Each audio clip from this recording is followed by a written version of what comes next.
자, 2학년 34번 해설 영상입니다. 산업혁명입니다. 영국에서 18세기 후반에 1700년대 말이죠. 산업혁명이 일어났습니다.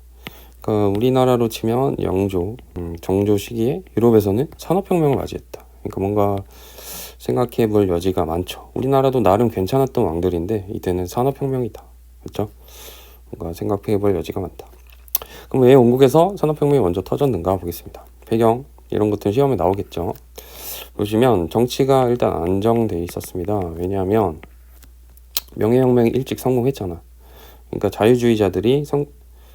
자유주의자들이 결국에 이긴 상황이었어요. 왕과 싸워서 이긴 상황이었기 때문에 정치가 안정돼 있었습니다. 경제 활동도 보장돼 있었고 정치가 안정돼 있었다. 더 이상 자유 때문에 싸울 필요는 없었어요.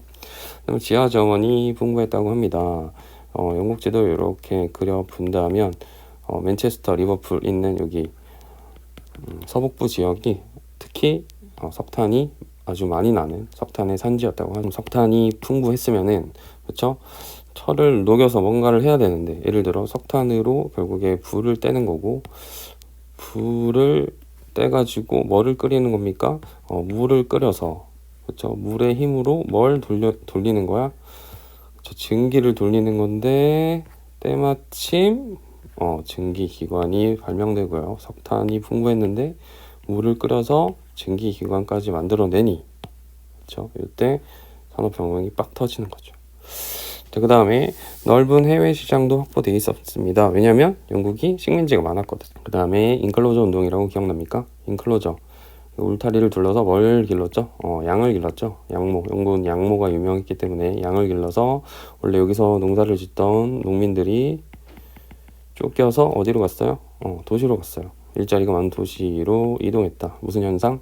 이촌 향도 현상. 도시로 이동한 이런 현상 때문에 노동력도 도시에서 일하는 노동력도 풍부한 상황이었다. 그래서 이런 여러 가지 조건이 만들어진 상황에서 이제 뭐만 터지면 돼? 불꽃만 터지면 돼요. 불꽃만 빵 터지면 되는 상황 속에서 뭐가 터집니까? 이 석탄을 활용한 물을 끓이는 증기기관이 만들어졌고요. 증기기관이 만들어지기 직전에 또 기계가 또 발명됩니다. 당시 영국의 산업은 이제 기존에 전통적으로 있던 게 모직물, 양털. 그 다음에 점점 이제 영국의 주력 산업으로 밀던 게 면직물이었어. 근데 면직물이 결국에 산업이 잘 되려면 가격, 경쟁력이 있어야 되는데 이게 뭔가 쉽지 않았어요. 그러니까 인도산과 경쟁해서 쉽지 않았단 말이야. 그런데 이게 결정적으로 경쟁력을 가질 수 있게 만들어줬던 게 바로 방적기였죠. 이게 씨를 짜다, 만들다 라는 뜻이고 적이 실적자예요. 그러니까 실을 만드는 기계, 실을 생산하는 기계가 발명됐고요. 방직기는 당연히 만들다, 직물을 생산하는 기계가 만들어지니 이거를 돌리는 증기기관이 만들어지면서 이거를 당연히 집에다 놓을 수 없죠. 집에다 놓을 수 없으니까 공장제, 기계공업에서 뭐가 가능합니까? 대량 생산이 가능하고요. 당연히 이전에 있었던 가내 수공업 그리고 공장제 수공업은 쇠퇴할 수밖에 없다. 그러면 이제 대량 생산이니까 물건이 팡팡팡팡 쏟아져 나오겠죠. 이 대량 생산된 물건은 뭘로 실어 날라야 됩니까? 마차예요? 아니죠. 기관차죠. 기차, 철도, 증기선으로 날라야 되고요. 그 다음에 이 물건을 날릴 때는 연락할 때 어떻게 해야 돼요? 옛날처럼 말 타고 연락해야 돼요? 아니죠. 전신이나 전화가 개발되는 거. 기술의 혁신, 여러 가지 조건에 맞물려서 모든 것이 변하는 이게 바로 산업. 영국에는 이미 조건이 마련돼 있었어요. 경제활동의 지하자원 풍부, 식민지 개척으로 넓은 해외 시장 확보, 그다음 노동력까지 풍부했는데 이때 기술도 있었고 동력혁명까지 있어서 모든 것이 바뀌어버렸다. 이게 영국의 산업혁명의 전개 혹은 배경. 자, 그러면 이게 이렇게 과정이죠. 자, 영국이 이렇게 잘 나갔으니까 이게 확산됐을까요? 확산됐죠. 자, 이걸 처음으로 한 국가들을 1차 산업혁명 국가, 나중 국가들을 2차 산업혁명 국가 이렇게 부르는데 좀 구분을 하셔야 됩니다. 처음으로 한 나라들이 뭐 벨기에, 프랑스, 그다음에 영국이 제일 먼저죠. 그다음에 이렇게 배워갔고요. 그다음에 프랑스는 뭐 이런 것들을 주로 벨기에 광업 중심. 그다음에 요것만 좀 체크하세요. 미국은 남북 전쟁 이후에 이 전에는 좀 그다음에 나중에 19세기 후반에 들어서야지 산업혁명이 성공한 나라들이 독일, 러시아, 일본.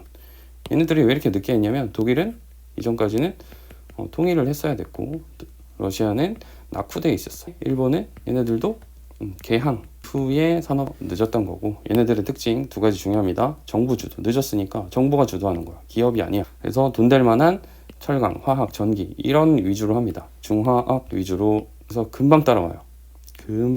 그래서 영국이 제일 먼저 했지만 어떤 나라가 강국으로 부상합니까?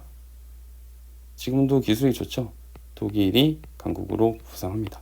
독일차가 지금도 그래서 영국과 보시면 실제로 이제 산업혁명 초기에는 영국이 비중이 되게 높잖아. 근데 점점 이제 미국도 따라오고요. 독일도 확 따라오게 하면 독일도 되다. 그다음에 이게 전통의 물레죠. 이게 실자는 거. 근데 이게 기계로 된 게 이게 방 기계가 된 거고. 그다음에 이걸 이제 동력으로 돌려주는 게 이런 것들은 읽어보시면 됩니다. 자, 그다음에 변화 보겠습니다. 자, 산업혁명으로 자본주의 사회가 본격적으로 발전했고 이제 변화가 일어나게 되는데 보겠습니다. 자본주의 사회가 이제 본격적으로 나타납니다. 물론 이제 예전에 대항해 시대 때도 상업 자본이 발전하긴 했지만 산업혁명으로 자본주의 사회가 본격적으로 들어왔다 이렇게 보시면 됩니다. 과정 상품이 대량 생산되고 유통되다 보니까 생활 수준이 향상되고 그다음에 뭐가 증가돼요? 인구도 증가되고 도시화도 가속되다 보니까 사람들의 이제 전통적인 계급이 바뀌기 시작하는데 이제 예전에는 중세는 왕이 있고 밑에 귀족이 있고 그다음에 도시 부자인 부르주아 그다음에 시골 부자인 젠틀리 그다음에 일반 이제 농민인 농노가 있었죠. 하지만 이들은 같은 평민이지. 근데 이제 근대가 되면서 이들이 같은 팀을 먹잖아. 부르주아 젠트리가 돈을 많이 벌어서 자유를 위해서 경제적 자유, 정치적 자유를 위해서 싸우죠. 귀족과 왕과 싸우지. 그래서 혁명 등을 일으켜서 왕과 귀족을 무찌르잖아. 이때까지는 같은 편이었다. 그래서 자유를 얻었다. 영국에서 자유를 얻었다. 이런 얘기가 나오는 거예요. 자, 그런데 이 사람들이 이제 어떤 걸 맞이했어요? 맞아요. 산업혁명이라는 큰 변화를 딱 맞이한 거야. 그럼 여기에 적응한 애들이 생겨나겠죠. 부르주아와 젠트리, 이 힘을 합쳤던 애들 중에 적응한 애들, 적응을 잘한 애들이 새로운 계급을 형성합니다. 이 계급을 뭐라 부르냐면 중간 계급이라 불러요.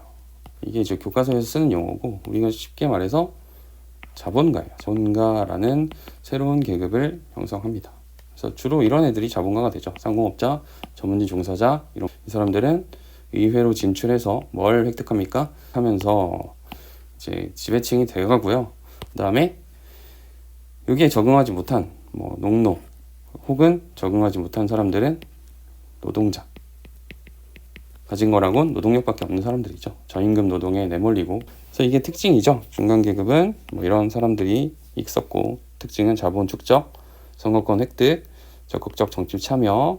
노동자는 저임금 노동자, 자본이 없었고 선거권이 없기 때문에 요구하는 투쟁들을 주로 했고요. 어려운 생활에 빠져 있었어. 자, 그 다음에 이게 이제 새로운 계급이 탄생한 거고요.